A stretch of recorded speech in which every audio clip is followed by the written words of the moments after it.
பெருமைகள் நிறைந்த காஞ்சி மாநகரம் நடராஜன் பங்காரு தம்பதிகளுக்கு மகனாக 1909 செப்டம்பர் 15ஆம் தேதி பிறந்தவர் அறிஞர் அண்ணா அவர்கள். இளமை காலம் முதலே இரக்க குணம் என்பது இவருடைய உடன் பிறந்த ஒரு சொத்து. தன்னுடைய பள்ளி படிப்பு முழுவதும் காஞ்சிபுரத்திலேயே முடித்தவர். பள்ளி பாடங்கள் அனைத்தும் விழுந்து விழுந்து படிப்பது என்பது இவருக்கு அறவே பிடிக்காத ஒரு விஷயமாகும். வகுப்பறையில் ஆசிரியர் சொல்லும் பாடங்களை கூர்ந்து கவனிப்பார், அவ்வளவுதான்.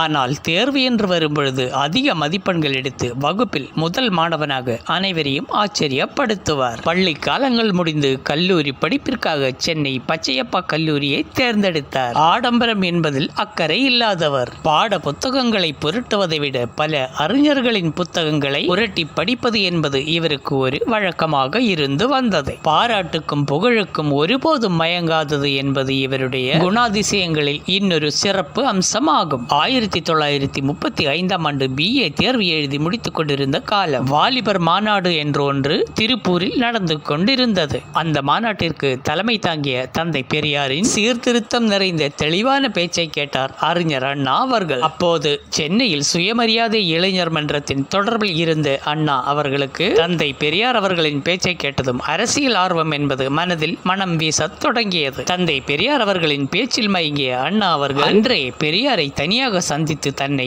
அறிமுகப்படுத்தி கொண்டார். பொது வாழ்வில் ஈடுபட தமக்கும் விருப்பம் இருப்பதாக அன்றே அறிஞர் அண்ணா அவர்கள் தந்தை பெரியார் அவர்களிடம் தன் விருப்பத்தை கூறினார். இவர் பட்டம் பயின்ற பிறகு முதலில் ஆசிரியர் பணியை தான் மேற்கொண்டார். ஆனால் அந்த பணியில் இவர் அதிக நாள் நீடிக்கவில்லை. இவர் படிக்கும் காலத்திலேயே தன்னுடைய திருமணத்தை முடித்துக் கொண்டவர். அன்றைய காலத்தில் தமிழகத்தின் முக்கிய கட்சிகளாக நீதி கட்சியும் காங்கிரஸ் கட்சியும் தான் விளங்கியது. அறிஞர் அண்ணா அவர்கள் தந்தை பெரியார் அவர்களின் விடுதலை, குடியரசு போன்ற பத்திரிகைகளில் துணை ஆசிரியராக பணிபுரிந்தது மட்டுமல்லாமல் இவருடைய அரசியல் ஆர்வம் காரணமாக தந்தை பெரியார் அவர்களின் தலைமையில் நடக்கும் பொதுக்கூட்டங்களில் பேசிக்கொண்டு தன்னுடைய திறமைகளை வெளிப்படுத்திக் கொண்டு வந்தார். தமிழகத்தில் ராஜாஜி முதலமைச்சராக இருந்தபோது பள்ளி பாடங்களில் இந்தி திணிப்பு முயற்சி நடந்தது. அதற்கு எதிரான போராட்டங்களில் அறிஞர் அண்ணா அவர்களை முக்கிய தளபதியாக பயன்படுத்தினார் தந்தை பெரியார் அவர்கள். இந்த போராட்டத்தின் வாயிலாக அறிஞர் அண்ணா அவர்கள் கைது செய்யப்பட்டு 40 நாட்கள் சிறையில் இருந்தார். அண்ணா அவர்களின் முதல் சிறைவாசம் என்பது இதுதான். அதன் பிறகு அறிஞர் அண்ணா அவர்கள் திராவிட நாடு என்ற ஒரு சொந்த பத்திரிகை நிறுவனத்தை தொடங்கி இவருடைய எழுத்து திறமையையும் பேச்சு திறமையையும் வெளிப்படுத்தி மக்களிடையே பரபரப்பை ஏற்படுத்தினார். இப்படி எழுத்தாலும் பேச்சாலும் மற்றவர்களை வசீகரிக்கப்பட்டு இவரிடம் நெருக்கமாக பழகி வந்தவர்களில் முக்கியமானவர்கள் நெடுஞ்செழியன், அன்பழகன், கலைஞர் கருணாநிதி போன்றவர்கள். இவருடன் பழகி வந்த அனைவரும் இவரை அன்போடு அண்ணா அண்ணா என்று அழைக்க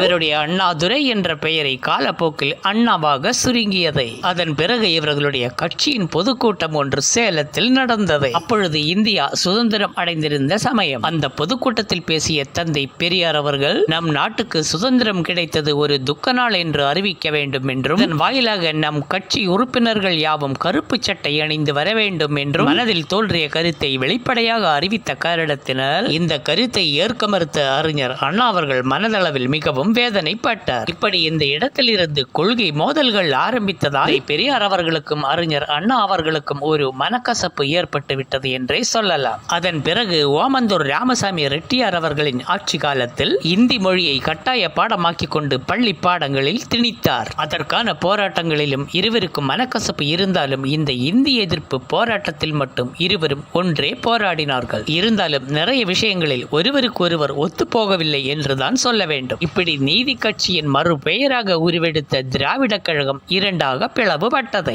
திராவிட முன்னேற்ற கழகம் என்று தனி கட்சியை தொடங்கினார் அறிஞர் அண்ணா அவர்கள். 1949 செப்டம்பர் 17ஆம் தேதி அன்று சென்னை ராபின்சிங் பூங்காவில் நடந்த பொதுக்குழுவில் இதை அறிவித்து அந்த கட்சியின் பொதுச் செயலாளர் பொறுப்பை ஏற்றுக்கொண்டார். கட்சியை நிர்வகிக்க ஏற்படுத்திய பல்வேறு குழு உறுப்பினர்களில் ஒருவராக கலைஞர் கருணாநிதி அவர்களும் இருந்தார். இப்படி 1957ஆம் ஆண்டு பொது தேர்தலில் 19 கட்சியாக உருவெடுத்து தன்னுடைய தேர்தல் அறிக்கைகளை வெளியிட்டுக் கொண்டு பொதுமக்களை சந்தித்து தன்னுடைய அரசியல் பயணத்தை துவங்கினார். இந்த தேர்தலில் 15 தொகுதிகளை கைப்பற்றினார் அறிஞர் அண்ணா அவர்கள். அன்பழகன், கருணாநிதி அடங்கிய 15 உறுப்பினர்கள் முதலாக சட்டமன்றத்திற்குள் நுழைந்தார்கள். அறிஞர் அண்ணா அவர்கள் காஞ்சிபுரத்தில் புதிய சூரியன் சின்னத்தில் போட்டியிட்டு வெற்றி பெற்றிருந்தார். அதன் பிறகு காலமாக காங்கிரசிடம் இருந்த சென்னை மாநகராட்சி அண்ணா அவர்களின் திமுக கைவசப்படுத்தியதை இப்படி அண்ணாவின் தலைமைக்கு அடுத்தடுத்து வந்த வெற்றிகளுக்கிடையே அடுத்த பொது தேர்தலும் நெருங்கிக் கொண்டிருந்தது. கட்சியின் வெற்றிக்கான பிரச்சார பீரங்கிகளாக அண்ணா, எம்ஜிஆர், கலைஞர் கருணாநிதி, நடிகர் எஸ். ராஜேந்தர் உள்ளிட்டோர் அடங்கி இருந்தனர். இப்படி இரண்டாவது முறையாக சந்தித்த பொது தேர்தலில் காஞ்சிபுரத்தில் வேட்பாளராக நிற்கும் அண்ணாவை தோற்கடிக்க காமராஜரும் காங்கிரசும் இணைந்து நடத்திய சக்கர வியூகத்தில் கட்சியின் தலைமையான அண்ணா காஞ்சிபுரத்தில் தோற்று போனார். இருந்தாலும் அண்ணாவின் திராவிட முன்னேற்ற கழகம் 50 இடங்களில் வெற்றி பெற்று தலைவர் இல்லாத ஒரு படையாக 50 உறுப்பினர்களோடு சட்டமன்றத்திற்குள் நுழைந்தார்கள். சட்டமன்றத்திற்கு தேர்வாகாத அண்ணாவை நாடாளுமன்ற மாநில அவைகளுக்கு தேர்வு செய்து அனுப்பியது திராவிட முன்னேற்ற கழகம். இப்படி 1965ஆம் ஆண்டு ஜனவரி 26ஆம் தேதி அன்று இந்தியாவில் இந்தி மொழி மட்டுமே ஆட்சி மொழியாக இருக்கும் என்றும் துணை பாடமாக ஆங்கிலம் இடம்பெறும் என்றும் அறிவித்தார்கள். இந்த இந்தி திணிப்பு முயற்சிக்கு மீண்டும் போராட்ட அறிவிப்பை வெளியிட்டது அண்ணாவின் திராவிட முன்னேற்ற கழகம். இந்த போராட்ட களத்தில் பொதுமக்களும் மாணவர்களும் களமிறங்கினார்கள். இந்த போராட்ட களத்தில் தீக்குளித்து இறந்தவர்களின் எண்ணிக்கை மட்டும் சற்று அதிகம் என்றே சொல்லலாம்.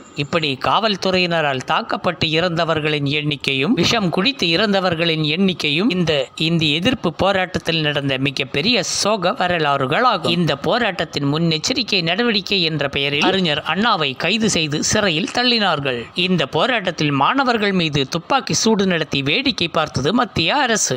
இதனால் மனவேதனைப்பட்ட அறிஞர் அண்ணா அவர்கள் தயவு செய்து மாணவர்கள் மட்டும் இந்த போராட்டத்தில் கலந்து கொள்ள வேண்டாம் என்றும் அறிவித்தார். இந்த மொழி போராட்டம் என்பது கிட்டத்தட்ட 50 நாட்களுக்கும் மேலாக நடந்தது. பிறகு மீண்டும் 1967இல் பொது தேர்தல் வந்தது. இந்த தேர்தலில் காங்கிரஸை வீழ்த்துவதற்காக அறிஞர் அண்ணா அவர்கள் மிகப்பெரிய ராஜதந்திரத்தை வகுத்தார். மீண்டும் பிரச்சார பீரங்கியாக களமிறங்கிய எம்ஜிஆர் அவர்கள் சென்னை பரங்கிமலை தொகுதியில் போட்டியிட்ட போது நடிகர் எம்.ஆர். ராதாவுக்கும் எம்ஜிஆர் அவர்களுக்கும் மோதல் ஏற்பட்டு நடிகர் எம்.ஆர். ராதா அவர்கள் எம்ஜிஆர் அவர்களை துப்பாக்கியால் சுட்டார்.